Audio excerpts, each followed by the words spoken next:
இது 11 மணியா? ஐயோ, இது போய் வாக்கிங் போகிற நேரம் சொல்லுவாங்களே. இது தனியாக விட்டுட்டு போயிட்டாங்களே. இது என்ன பெட்ரூமா? இது பெரிய மைதானம் மாதிரி இருக்கு. கொடுக்கும்போது ஸ்டைலாக வாங்கிட்டோம். இப்போ படுக்கும்போது லப்கு லப்கு லப்கு லப்கு அடிக்குதே.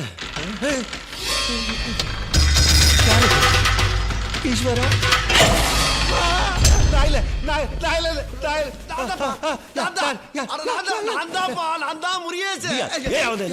ஐயோ அதையப்பா கேக்குற.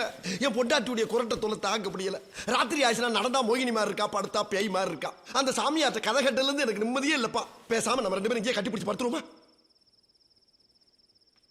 வேண்டாம். அது சரி, நீ எதிர்பார்த்தது என்ன? ஏப்பா நீ ஒரு டாக்டர் தானே? எஸ். என் சந்தேகத்தை கொஞ்சம் தீர்த்து வைய. என்ன முருகேஷா? அதாவது பேய் இருக்கா இல்லையா, பார்த்திருக்காங்களா பார்க்கலையா, நம்பலாமா நம்பப்படாதா, இது எனக்கு தெரிஞ்சாகணும். இதுக்கேப்பா